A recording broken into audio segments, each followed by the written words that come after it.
श्रीपाल कुमार की रास में आपके सामने दो कैरेक्टर है, एक है श्रीपाल कुमार और एक है धवल सेठ।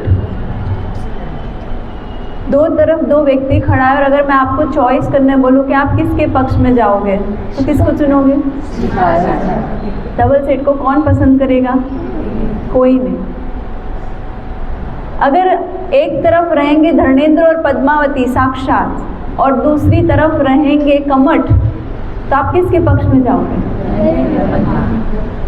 किंतु कमटे धर्मेंद्र च स्वोचितम कर्म पूर्वती, उन्होंने अपने अपने चित्त अनुसार कर्म किए, प्रभु स्थूल्य मनोवृत्ति, किंतु पार्षद प्रभु की दृष्टि में वो दोनों कैसे हैं? और हमारी दृष्टि में अंतर है, भेद दिखता है ना हमको। क्यों? क्योंकि हम कौन सी दृष्टि से देख रहे हैं? राग द्वेष। पर्याय की दृष्टि से देखते हैं तो राग द्वेष करते हैं। श्रीपाल कुमार की आत्मा का उदय काल है, इसलिए उनमें क्या भरा है? सज्जनता भरी हुई है, इसलिए सहज ही हम किसके प्रति रागी हो जाएंगे? श्रीपाल कुमार के प्रति रागी हो जाएंगे। वही उनके तरफ दूसरी तरफ धवल सेठ है, जिनकी आत्मा में वर्तमान में क्या भरी हुई है? दुर्जनता भरी हुई है, कूड़ कपट भरा हुआ है। तो हमको कैसे दिखेंगे? वो बुरे दिखेंगे, उनके प्रति हमको द्वेष की भावना होगी।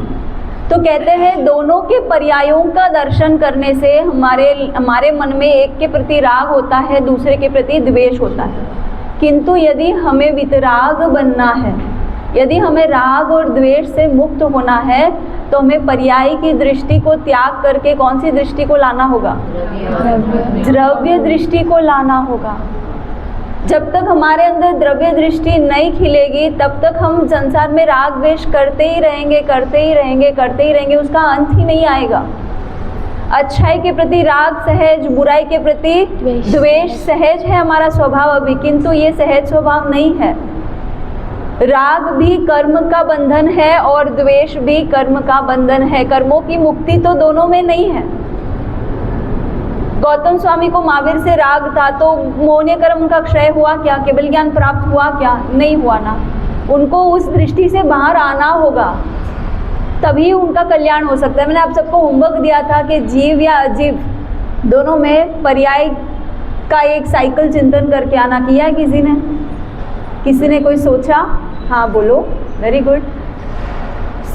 समुद्र का खारा पानी, समुद्र का खारा पानी नमक बनता है, नमक बन गया, नमक से नमकीन होता है, शरीर में नमक से नमकीन बना, फिर शरीर में जैसे सोडियम कम होता है या पानी कम होता है, तो अपन उसको लेते तो शरीर में पानी बनता है, मतलब हाँ, शरीर में सोडियम लेवल आता है। हाँ, और फिर वो बाहर कैसे आता है? आंसू से बाहर आ रहा है, पसीने से आता है, और एक यूरिन से बाहर आता है, और फिर वो वापस कहाँ चला जाता है? मिट्टी में चला जाता है।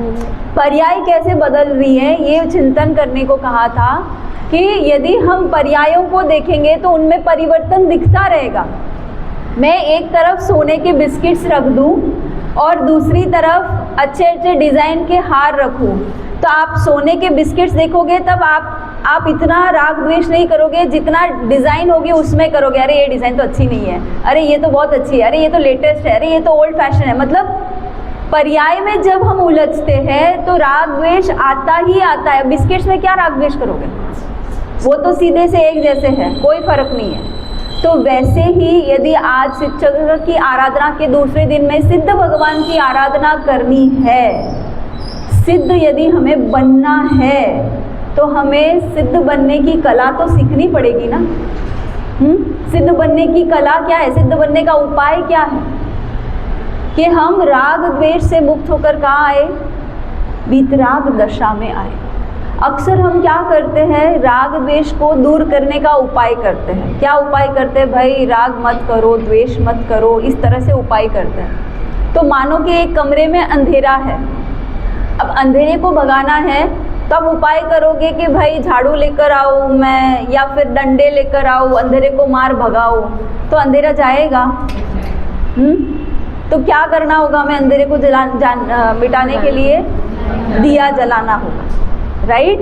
तो वैसे ही राग द्वेष रूपी अंधकार को भगाने के लिए राग द्वेष को दूर नहीं करना है, क्या करना है? वीतरागता को जगाना है। जिस दिन आपके अंदर वीतराग दृष्टि जगने लगेगी, ऑटोमेटिक राग द्वेष की क्या औकात है वहाँ रहे? दीपक जले तो अंधकार की क्या औकात है वहाँ रहे? तो ठीक वैसे ही हम क्या करते हैं, मेरे को गुस्सा बहुत आता है, गुस्सा बहुत आता है, तो गुस्सा कम करना है, इस डायरेक्शन में जाते हैं। गुस्सा कम करने में पुरुषार्थ नहीं करना है, पुरुषार्थ क्या करना है बताओ? क्षमा भाव लाने में पुरुषार्थ करना है। क्या पुरुषार्थ करना है?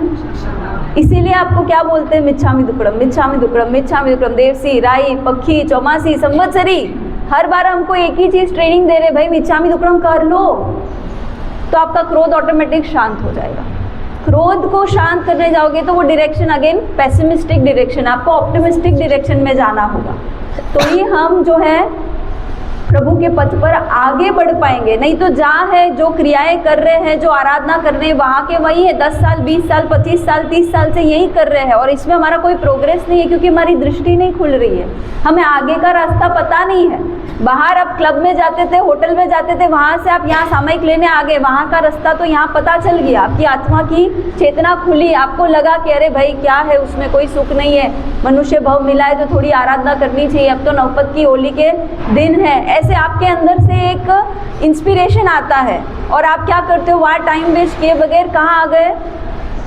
यहाँ सामयिक लेने आ गए या प्रवचन सुनने आ गए, होली की आराधना में लग गए। तो वहाँ से यहाँ तक तो आ गए, रास्ता तो पता चला, पर यहाँ से आगे कैसे बढ़ोगे? यहीं रहोगे 20 25 30 साल तक, या अपनी दृष्टि में कोई फेरफार होगा? तो जिनवाणी को समझते हो में आगे बढ़ना है। तो दूसरी गाथा में कहते हैं, रूपातीत स्वभाव जे केवल दंसन नाणी रे, ते ध्याता निज आत्मा होए सिद्ध गुण खाणी रे। यशो विजय जी कहते हैं, रूपातीत स्वभाव जे, रूप जिनका अतीत हो चुका, यानी शरीरधारी बने हुए रहना वो उनका पास्ट टेंस था, यानी सिद्ध भगवान अब कैसे है? अशरीरीय अरूपी है। तो वे रूपातीत अवस्था में आ गए, यानी रूप उनका अब अतीत हो चुका, उस अवस्था में वो आ चुके। रूपातीत स्वभाव जे, यानी रूपातीत स्वभाव में अब वो आ चुके। अब वो मोक्ष में क्या कर रहे हैं? केवल दंसन नाणी रे। सिद्ध भगवान मोक्ष में क्या काम करते बताओ? आप सबको मोक्ष जाना है ना, मोक्ष जाके क्या करोगे बताओ? यहाँ पे तो आपके 100 काम हैं। केवल दंसन नाणी रे, सिर्फ सिद्ध भगवान केवल यानी ओनली, मात्र दर्शन और ज्ञान में लीन है। क्या कर रहे वो? दर्शन और ज्ञान, दृष्टा और ज्ञाता भाव में लीन है। किसका दर्शन कर रहे हैं? स्वस्वरूप का दर्शन कर रहे हैं। किसका ज्ञान कर रहे हैं? स्वस्वरूप का ज्ञान कर रहे हैं। बाहर की दुनिया का नॉलेज या बाहर की दुनिया को देखने जानने में वो बिजी नहीं है, वो बिजी है सेल्फ का ज्ञान और सेल्फ का दर्शन करने। एक ही काम कर रहे हैं, दर्शन और ज्ञान। दर्शन इज सामान्य और ज्ञान इज विशेष। तो काम एक ही कर रहे हैं वो, सिद्धशिला में बैठकर। कल्पना करो कि आपको सिद्धशिला में भेज दिया, वहाँ आपको क्या दिखाई दे रहा है? क्या दिखाई दे रहा है सिद्धशिला में? आपने कुछ वर्णन तो सुना होगा सिद्धशिला का। सबसे पहले तो शेप कैसा है? आप तो रोज अपने स्वस्तिक के ऊपर लगाते हो, कैसा है सिद्धशिला का शेप? चंद्राकार। और कहते हैं कि उसका विस्तार कितना है? वेरी गुड, 2.5 द्वीप जितना, 45 लाख योजन उसका विस्तार है। यानी वो चंद्राकार कितना बड़ा है? 45 लाख योजन जितना बड़ा है। फिर और क्या दिखाई देता है सिद्धशिला में? आंखें बंद करो, क्या दिखाई देता है?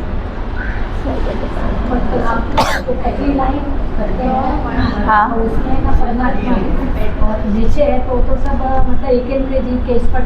Very good. हमने सिद्धशिला में देखा, हमने एक लाइन ऊपर की है और चंद्रमा नीचे किया है। बिंदु नहीं करना है, लाइन करना है। ये करेक्शन बहुत पहले हो चुका है। तो क्यों ऐसे करते हैं हम? तो कहते हैं कि सिद्ध भगवान वो लाइन है एंड चंद्राकार is the shape of Siddhashila.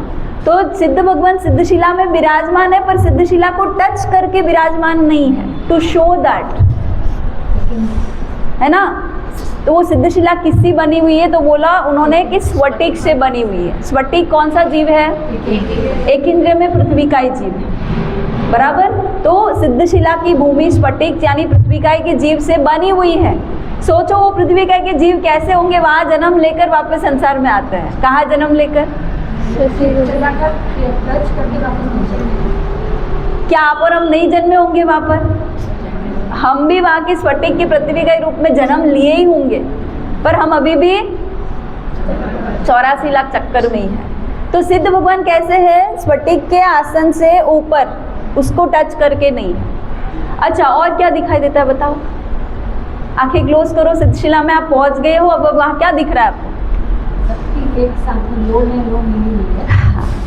हाँ, सिद्ध भगवान कैसे? लौ में लौ मिली हुई है। जैसे एक रूम में अगर आप एक लाइट जलाओ तो वो एक लाइट का भी स्पेस है, और उसी रूम में आपने 1000 लाइटें जला दी तो 1000 लाइट के प्रकाश का भी स्पेस उसी में हो जाएगा ना, एक दूसरे में प्रकाश समा जाएगा। उस 1000 की जगह आप 1 लाख लाइट भी लगा दोगे तो भी उस रूम में स्पेस है। क्यों? क्योंकि प्रकाश एक दूसरे में समाता है। वैसे ही सिद्ध भगवान कैसे हैं? अनंत सिद्ध हो चुके, किंतु वो 45 लाख योजन की लिमिटेड जगह में एक दूसरे में समा जाते हैं। फिर भी बहुत स्पेस है वहाँ पे, और भी अनंत आत्माएं आ सकती है, इतना स्पेस। और क्या दिखाई देता है? तो अशरीरी है ना, तो फिर वो तो होंगे ही ना, अंदर सब हाँ। अब कहते हैं कि धरती पर जब हम हाइट चेक करते हैं तो सब लोग धरती पे समान खड़े होते हैं और हाइट हेड से चेक होती है, बराबर, कोई छोटा कोई बड़ा। किंतु सिद्धशिला में ऐसा नहीं होता है। सिद्धशिला में सिर टकरा हुआ रहता है स्पेस से, और पैर से हाइट छोटी बड़ी होती है। कल्पना करो, अगर यहाँ से गैस बलून छोड़ दूँ तो रूफ को जाकर टच करेंगे कि नहीं? फिर वो रस्सी छोटी बड़ी होगी। वैसे ही सिद्ध भगवान का जो लोकाग्र भाग है, जो डेड लाइन है, जहाँ तक धर्मास्तिकाई है, जहाँ तक गति कर सकते हैं, वहाँ तक सिद्ध भगवान जाके उस रूफ को टच कर लेते हैं। यानी सारे सिद्ध भगवान सिर से रूफ से तो समान है, किंतु नीचे में छोटे बड़े हैं। उनकी हाइट वैसे चेक होगी। तो आदिनाथ दादा की हाइट कितनी होगी वहाँ सिद्धशिला में? आदिनाथ गए ना ऊपर, और महावीर स्वामी भी गए ना, बराबर। वो सिद्धशिला में कहाँ विराजमान है? कौन सी एरिया में बता सकते हो? 45 लाख योजन में कौन सी एरिया में आदिनाथ भगवान है? आप तो अंधेरी एरिया में रहते हो। फिर और कोई कहाँ रहता है, कोई कहाँ रहता है? महावीर स्वामी कहाँ रह रहे हैं सिद्धशिला में? पावापुरी में जहाँ भगवान का मोक्ष हुआ, वो ऊपर वाला एरिया महावीर स्वामी का है। आदिनाथ दादा अष्टापद से मोक्ष रहे तो अष्टापद तीर्थ के ऊपर देखो, वहाँ आदिनाथ भगवान का आत्मा विराजमान है। समय शिखर में पार्श्वनाथ टूंग पर जाओ, पार्श्वनाथ टूंग पे आप खड़े रहोगे, वहां से ऊपर ठीक पार्श्वनाथ दादा विराजमान है, क्योंकि आत्मा ने टर्न नहीं लिया। समझ आ रही बात? अब बता दोगे एरिया कहाँ है? बोलो, वासुपूज्य स्वामी का एरिया कहाँ है? यहाँ चंपापुरी से जहाँ मोक्ष गए वहाँ ऊपर उस एरिया में। एड्रेस पता चल गया? पर अभी हाइट नहीं बताई आप लोगों ने। सिद्धशिला में जाके आदिनाथ दादा की हाइट कैसी है? छोटे हो जाते हैं ना। हाँ, नहीं, शरीर से 1/3 भाग कम आत्मा का एरिया होता है। यानी अगर हमारे शरीर की 3 पार्ट्स किए जाए तो उसमें 1/3 पार्ट माइनस कर दे तो 2/3 पार्ट हमारी आत्मा का एरिया है। यानी आपकी जो अभी हाइट है उसमें 2/3 भाग आपकी आत्मा की हाइट है। और शरीर का? शरीर आप सॉरी आदिनाथ दादा का 500 धनुष का काया था, अंतिम काया का हाइट लेना है। अंतिम चरम शरीर का हाइट क्या था? 500 धनुष।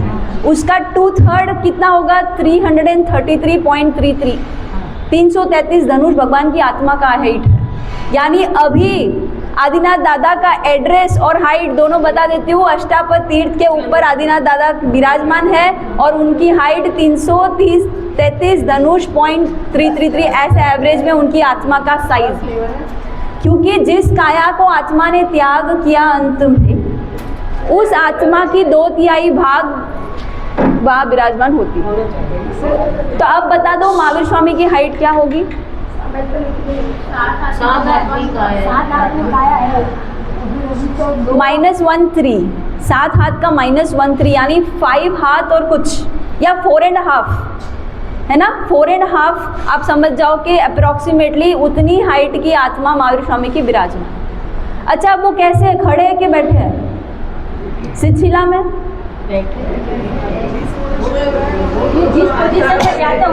Very good.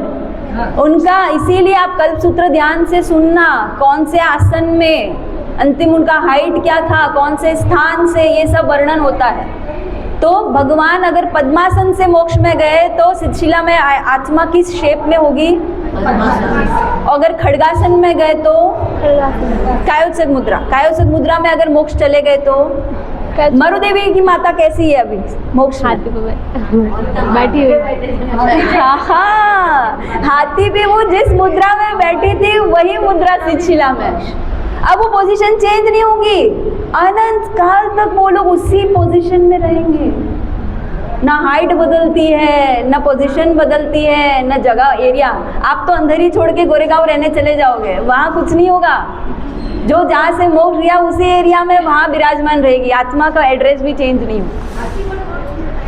हाँ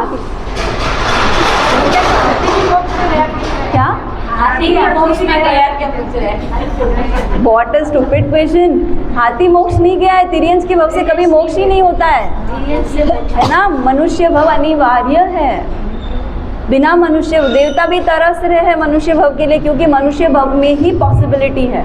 बैठे बैठे गए मोक्ष में, तो फिर मतलब अपने ऊपर से सिर से टच होते हैं। हाँ हाँ, बैठे बैठे ऊपर वो लोकाग्र भाग में तो सिर ही स्पर्श है, नीचे में अप डाउन होगा। जैसे अब धरती के ऊपर माथे में अप डाउन होता है, वैसे वहाँ पैरों में अप डाउन, पोजीशन में अप डाउन होगा। अगर महावीर स्वामी बैठे बैठे गए होंगे तो वहाँ बैठे हैं, और अगर खड़े खड़े गए होंगे तो फिर नीचे ये लेवल तो ऊपर नीचे होगा ना। नीचे का लेवल ऊपर नीचे होगा, किंतु स्फटिक की जो धरती है उससे काफी ऊपर है वो लोग। स्फटिक की धरती से स्पर्श है ही नहीं वो लोग, नहीं है। इसीलिए आपको सिद्धशिला ऐसे बनाना है, ये नीचे चंद्राकार बनाना है, और लाइन जो है सिद्धशिला को टच नहीं होनी चाहिए, क्योंकि सिद्ध भगवान सिद्धशिला की भूमि को टच नहीं करते हैं, क्योंकि आत्मा अस्पर्शी है। वो लाइन को तो टच करते हैं ना सर, कि वो उसको, हाँ, वो लाइन को तो माथा टच है, अच्छा ओके, क्योंकि वो तो डेड लाइन है, लोक का अंत। वो वहाँ पे सिद्ध भगवान जहाँ स्टॉप हो गए, उसी से पता चला कि लोक उतना ही है, उसी से कैलकुलेट किया गया कि लोक का अग्रभाग आ गया, इससे सिद्ध भगवान वहाँ रुक गए। क्योंकि गति का ट्रैवल करने के लिए हमको क्या चाहिए? धर्मास्तिका ही चाहिए। स्पेस में अगर कोई भी चीज़, अगर आप यहाँ बैठ के फ़ोन में बात करें अमेरिका में, तो धर्मास्तिका ही है, इसीलिए आपके शब्द ट्रैवल करके वहाँ जा रहे हैं और आप मोबाइल में बात कर पा रहे हो। समझ आई बात? तो लोकाग्र भाग के बाहर धर्मास्तिका ही नहीं होने से सिद्ध भगवान वहाँ स्थिर हो गए। समझ आई? तो ये आज सिद्ध भगवान की आराधना, ये सिद्ध भगवान का ध्यान करना है, तो आपको दिख रहा है ना सिद्धशिला, आप दिख रही है कि नहीं? क्या देखोगे आप? सिद्धशिला की भूमि। और फिर कहते हैं कि आत्माओं का कैसा रूप है, ऐसे आकार तो आपको मैंने बता दिया कि लास्ट बॉडी की जो पोजीशन थी वो उनका आकार है, किंतु फिर भी कहते हैं कि पानी का जैसे कोई आकार नहीं है। पानी को अपने बकेट में रख दिया तो कैसे हो गई? बकेट के शेप वाली हो गई। और मग में रखा तो, और ग्लास में रखा तो आत्मा भी वैसी है, वो भी शेपलेस है। चींटी में भी वही आत्मा है, हाथी में भी वही है, मनुष्य में भी वही है, हाँ, अनंतकाय यानी प्याज आलू में भी वही आत्मा है। सब जगह पे सेम आत्मा है, खाली शेपलेस है। जिस शेप के अंदर वो समा जाती है उस शेप को वो ले लेती है, बट बेसिकली आत्मा इज शेपलेस। समझ आई बात? तो आज हम सिद्ध भगवान की आराधना करेंगे। रूपातीत स्वभाव जे केवल दंसन नानी रे। अब कैसे है, जिनका रूप तो चला गया, वो कैसे बन गए? बिना शरीर वाले अरूपी बन गए। और क्या काम कर रहे हैं वहाँ सिद्धशिला में बैठकर? केवल दर्शन और ज्ञान कर रहे हैं। केवल दंसन नानी रे ते ध्याता निज आत्मा होए सिद्ध गुण खानी रे। अब अगर मुझे भी वहाँ पहुँचना है, उस अवस्था में पहुँचना है, तो क्या करना होगा? ते ध्याता निज आत्मा, उसका ध्यान करने से मैं भी क्या बन जाऊंगी? सिद्ध। किसका ध्यान? सिद्ध भगवान का ध्यान। सिद्ध भगवान जो कार्य कर रहे हैं उसका ध्यान। अगर एक माँ के पेट में बच्चा होता है तो उसको क्या बोलते हैं आप लोग कि तेरे को जैसा रूप चाहिए वैसी छवि को देखते रहना, बोलते कि नहीं? अगर आपको क्या बोलते हैं सुंदर लड़की चाहिए तो एक सुंदर लड़की की तस्वीर रूम में लटका देते कि नहीं? और फिर बार बार उठते बैठते सोते जागते हम उसको ही देखते रहेंगे तो हमारे पेट में जो बच्चा है वो वैसा ही आकार लेगा, वैसा ही रूप लेगा। मानते हो कि नहीं है? जो रूप, जो भाव, जो आप कमांड दोगे वैसा ही होगा। अब इसमें मूल कारण तो कर्म है, वहाँ कंफ्यूज नहीं होना है। वो जीव जो आपके गर्भ में आया है वो तो अपने कर्म के अनुसार ही रूप रंग लेगा, बट निमित्त कौन बन रहा है? आप अगर बहुत ज़्यादा क्रोध, मान, माया, लोभ में चले जाओगे तो बच्चा भी कैसा होगा? नेगेटिव एनर्जी वाला होगा, वो भी सब नेगेटिव सोचने वाला होगा, वो भी तेज क्रोध वाला होगा, तेज अहंकार वाला होगा। हम क्यों बोलते हैं कि अच्छे भाव में रहो, अच्छे मंत्र पढ़ो, पूजा पाठ करो? क्यों बोलते हैं गर्भवती स्त्रियों को? ताकि वो इफेक्ट बच्चे के ऊपर पड़ता है ना, ताकि तो वो भी वैसा न बने, है ना। सारी पॉजिटिविटी से भरना चाहते हो तो ठीक वैसे ही हम जिसका ध्यान करते हैं हम वैसे हो जाते हैं। तो सिद्ध भगवान का ध्यान करेंगे तो कैसे हो जाएंगे? सिद्ध जैसे हो जाएंगे। आपको निरंतर सिद्ध का ध्यान करना है। अब कहते हैं कि सिद्ध भगवान का ध्यान कैसे करें, इज द नेक्स्ट क्वेश्चन। आपको मैंने ये सारा बात तो बता दिया, प्लेस बता दिया, पोजीशन बता दी, बट स्टिल अगर आप उसके अंदर एब्जॉर्ब होना चाहते हो, लीन होना चाहते हो तो कैसा ध्यान करें? तो आप अपनी आइडेंटिटी में सिद्धत्व को खोजें। जब आप ध्यान कर रहे हो तो आपका जो नाम है, क्या मैं वो नाम वाली हूँ या नहीं हूँ, ये सवाल करें। आपका नाम क्या है? मानो आपका नाम है चंद्रा, राइट? सो एम आई चंद्रा और नॉट? एम आई चंद्रा और नॉट? एम आई चंद्रा। अगर मैं चंद्रा हाँ बोलूँगी तो ये पर्याय का नाम है, बट बेसिकली आई एम अनामी। मैं स्त्री हूँ क्या? हाँ, पर्याय, वर्तमान पर्याय से मैं स्त्री हूँ। वास्तविक में आत्मा स्त्री है क्या? नहीं।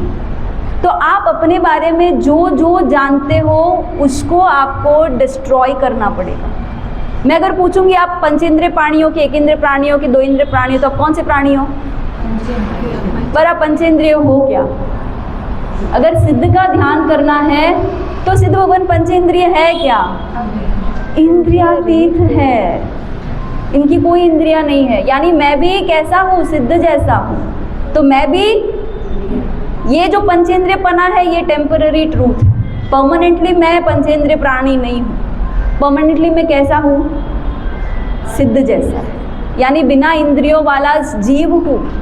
मैं पूछूं कि मनुष्य, तिर्यंच, देव, नरक, कौन सी गति में हो आप, तो आप क्या बोलोगे? मनुष्य गति। बट क्या मैं मनुष्य हूँ? क्या मैं मनुष्य हूँ? आत्मा मनुष्य है? क्या है आत्मा? आत्मा सिद्ध है।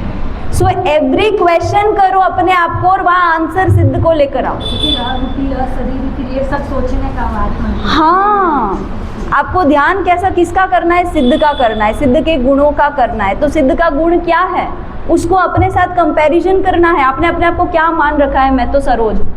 सरोज, हाँ, आपने जवाब दिया। क्यों? क्योंकि आपने अपने आप को क्या माना?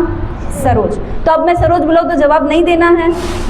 नहीं देना है, पर मानना क्या है? मैं सिद्ध स्वरूपी हूँ। Saroj is my temporary name. तो ये जो भी बाहर में क्रिया होती है वो पर्याय की होती है। अंदर में कौन सी दृष्टि खोलना है? द्रव्य दृष्टि खोलना है। जो परमानेंट है वो द्रव्य दृष्टि। तो सिद्धत्व आपका परमानेंट है या टेम्पररी है? परमानेंट है। तो अगर मेरी दृष्टि परमानेंसी में जाएगी तो मैं कैसी हो जाऊंगी? वितराग की तरफ बढ़ जाऊंगी। और अगर मैं टेम्पररी की ओर अपना दृष्टि रखूंगी तो क्या होगा? अगर मान लो आपके लड़के के लिए एक लड़की चॉइस करना है, 4 लड़कियों के फोटो आ गए, एक नाटी है, एक काली है, एक गोरी है, और आप आपका क्या रिस्पॉन्स दे रहे हो? अरे या तो घनी काली है, अरे तो घनी नाटी, या तो फुटरी कौन, या तो खूब फुटरी है। तो मतलब आप पर्याय को देखकर रेस्पॉन्स देते हो, क्योंकि पर्याय की दृष्टि से जब भी हम देखेंगे हमको डिफरेंस दिखेगा, और डिफरेंस में जो आपको प्रिय है उसके राग और जो प्रिय नहीं है वो। तो आपकी सारी समस्याओं का प्रॉब्लम इतना ही है कि दृष्टि को बदलना है। काम एक ही करना है सिर्फ, और 1000 प्रॉब्लम्स का सोल्यूशन हो जाएगा। 1000 नहीं, करोड़ों, अनंत काल की जो प्रॉब्लम्स है उसका सोल्यूशन हो जाएगा। सिर्फ कितना पुरुषार्थ करना है, दृष्टि में द्रव्यपने को लाना है। अब कैसे लाना है इसको बेसिक लाइफ की एग्जाम्पल में हम समझते हैं। मान लो कि आपकी सासू आपके ऊपर बिना कारण चिल्लाए जा रही है, बिना कारण, आपकी कोई मतलब गलती ही नहीं थी, but still she is shouting. उस समय में आप क्या सोचोगे, अब बता दो।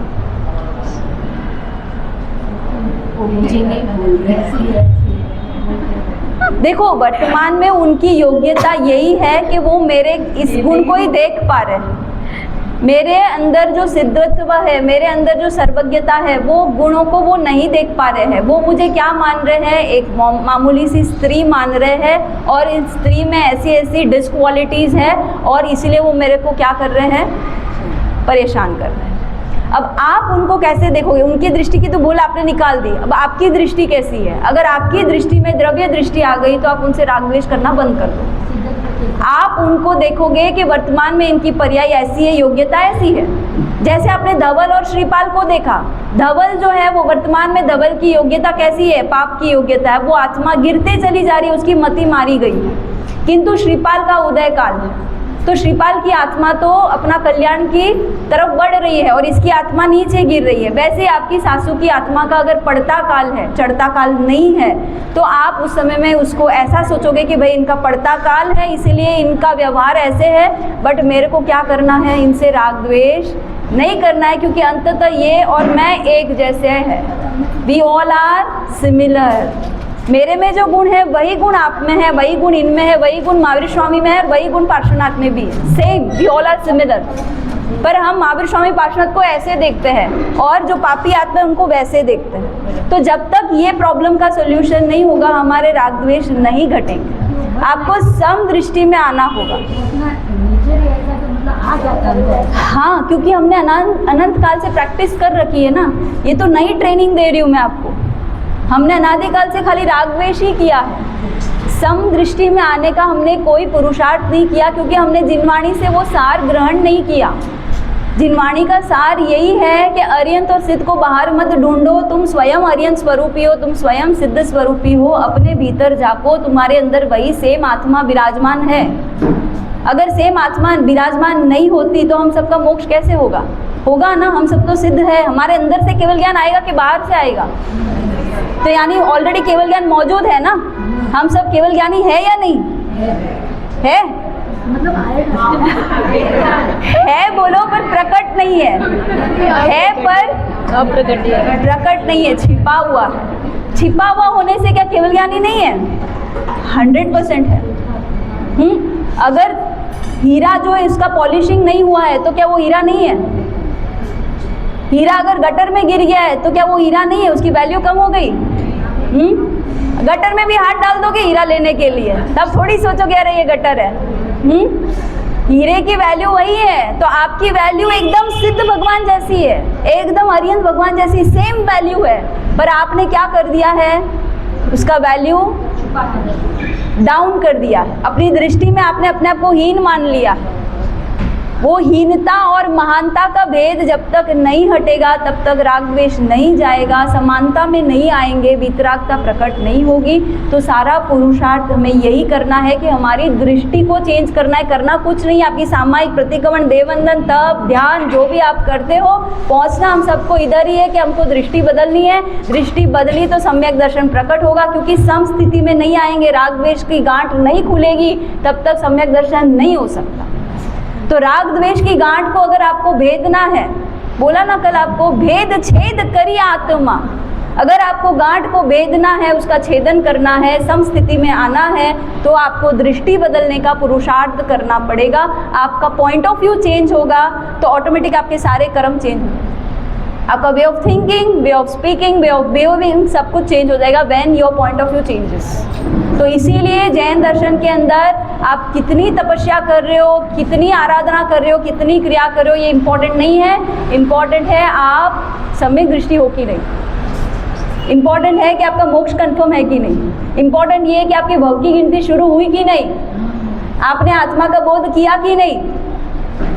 तो आत्मा का स्वभाव है समभाव, राग द्वेष आत्मा का स्वभाव नहीं है। आप जब समभाव में आओगे आपकी दृष्टि चेंज होगी, आपकी लाइफ चेंज हो जाएगी, आपकी आराधनाएं चेंज हो जाएगी। फिर आप क्वांटिटी के पीछे नहीं भागोगे कि मैंने 10 मंदिर में 10 प्रतिमा की पूजा कर दी, मैंने 50 सामायिक कर ली, मैंने 20 माला नहीं जगह 100 माला गिन ली। Quantity will fall and now you will strive for quality आराधना। This is what is the difference when the point of view changes. So दुनिया की दौड़ में भागोगे तो क्वांटिटी ही करते जाओगे, और जब आत्मा का बोध हो जाएगा आप रुक जाओगे, ठहर जाओगे, आपकी सारी दौड़ खत्म हो जाएगी। आपको कोई फर्क नहीं पड़ता कि लोग आपको क्या देख रहे हैं, कैसे देख रहे हैं, क्या बोल रहे हैं, कोई अंतर नहीं पड़ता है। वो आत्मा जो बोल रही है उसके कर्म है, उसकी योग्यता है, भुगतान भी वो करेगी। मैं क्यों राग द्वेष करूँ? इतनी स्मार्टनेस आप में आ जाएगी। अगर कोई आपको गाली देगा और अगर आप चुप रहेंगे तो अरे कैसा मूर्ख है, पत्थर ईंट का जवाब किससे देना चाहिए? पत्थर से। तो वो संसारी की दृष्टि होगी। किंतु जो सम्यक दृष्टि होगा वो क्या सोचेगा? किसी ने आपको गाली दी, भाई उसका मुंह, उसका कर्म, भुगतान कौन करेगा? वो करेगा। मैं अगर राग द्वेष करूं तो यहाँ क्या हो जाएगा? मैं अपने आप के साथ धोखा कर रहा हूं। यानी वो गाली देके मेरा बुरा नहीं कर रहा है, मैंने प्रतिक्रिया देके अपना बुरा खुद कर लिया। So mistake is not that person, mistake is whose? It is mine. तो मेरी सासू बुरा बर्ताव करे ये उसका कर्म है, मेरे देवर मुझे गाली दे रहे, मेरे पति मेरे को मान नहीं दे रहे, ये उनका कर्म है। हम किसी का अपमान करते हैं, किसी को रिस्पेक्ट नहीं देते, उनको मिलेगी क्या? He will pay. तुम क्यों चिंता कर रहे हो? पर प्रॉब्लम ये है कि हम चिंता कर लेते हैं, सारे जस्टिस करने के राइट्स, सुप्रीम कोर्ट के जज हम बन जाते हैं और फिर हम सबका न्याय करना चाहते हैं। भूल जाते हैं कि कर्म सिद्धांत विराजमान है इस प्रकृति में, सबको बराबर का न्याय मिलेगा। पर नहीं भैया, हमको न्याय करना है। इन्होंने हमारे साथ ऐसा किया, हम इनको दिखाएंगे कि क्या होता है। मतलब वी चेंज बिकॉज हमारा पॉइंट ऑफ व्यू नहीं बदला है। सारी प्रॉब्लम हमारे मिथ्या दर्शन में छिपी हुई है। 18 पाप स्थान में 18वां महा भयंकर घोर पाप मिथ्यात्व शल्य है, जो सारे पाप की जड़ है मिथ्या दर्शन, यानी wrong point of view. So you have to change your point of view and your spiritual progress will begin. Okay, तो समझ आ रही बात? अरियंत और सिद्ध भगवान की आराधना हमें करते हुए अपनी आत्मा का कल्याण करना है। कोई अरियंत वहाँ महावीर स्वामी सिद्धशिला से उतर के आप आओ चलो मैं तुमको सिद्धशिला का रास्ता बताता हूँ, will not come. You have to make your own path. They are only the role models, that's it, but they are not coming एंड वो आपकी लाइफ में इंटरफेयर नहीं होंगे, वो ना आपका भला बुरा करेंगे। उन्होंने तो रास्ता दिखा दिया, वो पहुंच गए हैं, अब तुमको पहुंचना है, ये तुम्हारी जिम्मेदारी है। तुमको जल्दी पहुंचना है, आज पहुंचना है, कल पहुंचना है, 10 जन्म के बाद पहुंचना है, और संसार में राग द्वेष करना है, इट्स योर चॉइस। ओके, जिन आज्ञा विरुद्ध कुछ भी कहा हो, विच्छामि दुक्कडम।